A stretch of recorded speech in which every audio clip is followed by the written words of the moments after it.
All right. I think it's time for the talk, okay? Now, if you're somebody who is a former reactionary in chat, go ahead and type 1. If you are a former reactionary. Because if you are, here comes the ones. There they are. If you are a former reactionary, then chances are that when I say this word, whether you like it or not, it's gonna set something off in your head. It's gonna be like a trigger word to you. White privilege. I even feel gross saying it because of my old reactionary days. So, what is white privilege? Why do so many people believe it's not real or it's overblown? And why do so many people react to the idea that it exists with so much vitriol and violent defensiveness? And I think there's a few things we need to go into. So, generally, when you bring up the topic of white privilege, you're bringing it up to somebody who has white privilege, okay? Now, if you're... Okay, and I'm using white privilege as an example, but we'll get into other memes here, too. So, let's say you're like a young, straight, white, cis het dude, okay? You're basically at the top of the privilege pole. The only thing on top of that you could have that would make you more privileged would be being more wealthy, being part of the capitalist class instead of working class. But yeah, money. But let's say you're like the most socially privileged person you could be in terms of your identity, okay? Now, if you are to accept the idea that white privilege exists, or that male privilege exists, or heterosexual privilege exists, or cisgender privilege exists, which they all do, then you have to accept a few pretty fucking tough realities. The fact that despite the fact that you got it pretty difficult, you know, we all have it difficult under late stage capitalism, we all have our individual problems, you have to deal with the fact that despite the fact that you have it pretty tough, you're still getting it easier than most other people in society. That's a hard pill to swallow if you're going through something hard. Because deep down, a lot of people want to feel like a victim, not necessarily to stay a victim, but like a victim who succeeds anyway. I think Sean, from the channel Sean, actually worded this better than I did. It's more glamorous to succeed despite oppression than it is to succeed with a completely paved road in front of you. I think that's what he said, right? So yeah, they want a battle to win. It's more glorious if you're a black person who manages to succeed despite the odds in America than if you're like a straight white dude who's just getting by. You know, hey, Hooligan Comedy, thank you for $5. Says, I talked about incels and insecurity and bad dating advice, or find print number 1 Mindset by Carol Dweck. Number 2 might be useful. Part 2 might be maybe it's useful. Yeah, I'll have to check out your stuff. Thank you for the dono. I appreciate it. Yeah. Sorry. What was I saying? Yeah, it's way more glorious or way more glamorous if you can give the impression that you were oppressed or there is something holding you down. And so that's why a lot of these people that don't believe in white privilege or don't believe in any of these types of privilege, they will make a lot of different excuses for this privilege not existing. One of the most common examples I can think of off the top of my head is the idea that they'll come up with niche examples of times where members of these groups, like, you know, white people and whatnot, have been fucked over. They'll be like, oh, but in courts, women are more likely to win court cases than men when it comes to divorce cases. Yeah, okay. However, if you look at the overall scope of things, you guys know what I'm talking about. They'll do that a lot. A lot of the time, they'll also claim that privilege doesn't really exist because, hey, black people, women, gay people, trans people, they're all technically equal, right? They can vote, they can work, you know, they have free speech, you know, so there's technically no disparity there legally. If there is any bigotry out there towards these groups that's holding them down, it's purely on an individual level, and you can't really control someone and make them not be racist or not be sexist, you know, so you just kind of have to, you know, you just have to own, you know, accept that, right? That's a huge fucking excuse I made that excuse when I was younger and I was a reactionary. So what is privilege, I guess we'll go into, because we covered why people deny it exists, but what is privilege? So when we talk about white privilege, we talk about a few things. The first thing that comes to mind is the way that you're treated in society, okay? You're much more likely, or much less likely, to be pulled over. You're more likely to be wealthy simply just because of demographics and statistics. And the fact that you're more likely to be wealthy, or at least not poor, means that the area you live in is less likely to be heavily policed.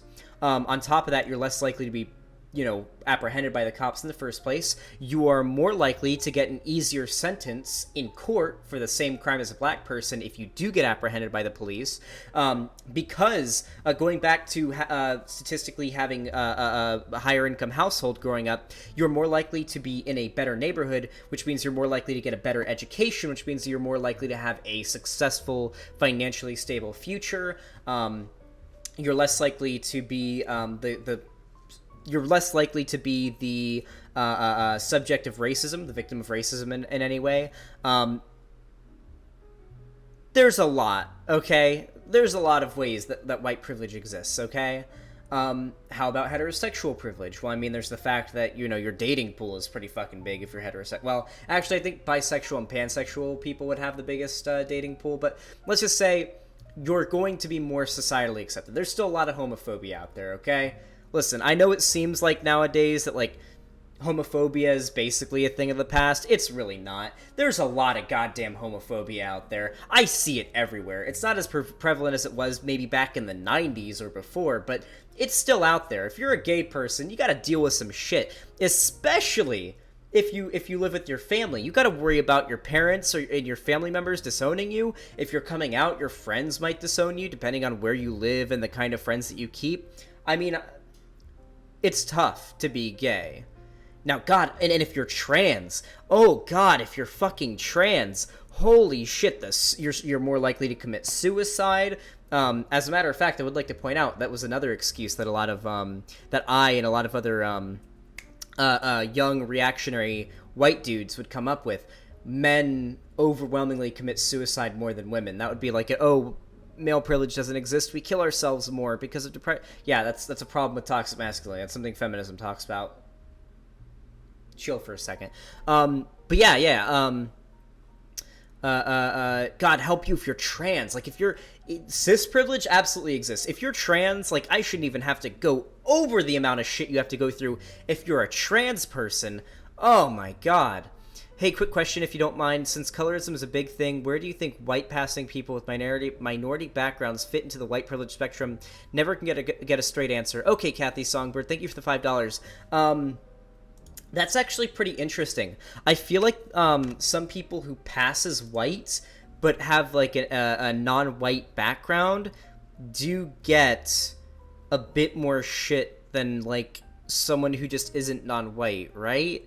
Because I feel like they may, because of their upbringing and their family, they may feel more comfortable in non-white spaces, but at the same time, because of how they pass and how they look, then maybe they aren't accepted in those non-white spaces as much because, I don't know, social shit. It's really complicated. I'm sorry. I wanted to give you a full-on straight answer for that one, but it's really complicated. Generally, though, I would say that the fact they passed as white means that in society, at least socially, in social groups and whatnot, they're more likely to experience white privilege. But statistically, if they are coming from a minority background, then they will suffer from the downfalls or the downsides of being non-white, right? Because, if they come from, let's say they're the white, they appear white, but their parents are Hispanic, they have to deal with the fact that they're most likely statistically going to grow up in a low-income neighborhood, more likely to be in a, more heavily policed and whatnot.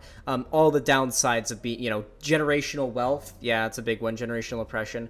It's really, really complicated. So if we acknowledge that privilege exists, and this is where it becomes really difficult when talking to somebody who is part of these groups or who is a reactionary.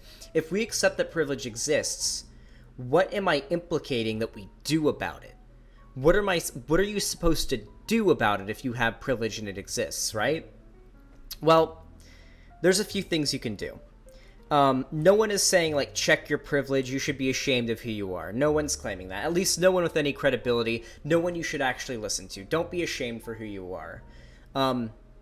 What you should do, however, is recognize that you have that privilege. Now, that doesn't mean you need to, like, grovel at the feet of every minority you see or anything like that, but recognize that, like, statistically you probably have it a lot better than some other groups in society. Now, this doesn't mean you need to, like, go out of your way and dedicate your life to just to bring yourself down to other people, to those people's level. Instead, you should put at least a little bit of time into advocating for change that may help level the playing field. Now, this doesn't mean bringing privileged people down. We're trying to bring everybody up to, like, a more equal area. Now, obviously, you know, we're leftists. We're talking, you know, billionaires and whatnot, millionaires and billionaires. We want to bring down quite a bit. However, we want to bring those people who aren't privileged up. We're not trying to bring you down more likely than not, unless you're part of, like, the 1% of people in fucking society who's a billionaire or a millionaire. We're trying to bring other people up, which does not mean pulling you down. So advocate for change that does that, you know? And that's all it really means, you know? Recognize that you were born statistically pretty well off compared to a fairly large amount of the population, and just sort of advocate for change that can stop that from being a thing. Doesn't mean you have to be ashamed of yourself. Doesn't mean that you have to change who you are, unless you're, like, a bigot or something, in which case, yeah, probably change who you are. But yeah, I just think I wanted to clear some things up when it comes to privilege. What is privilege, and what can you do about it?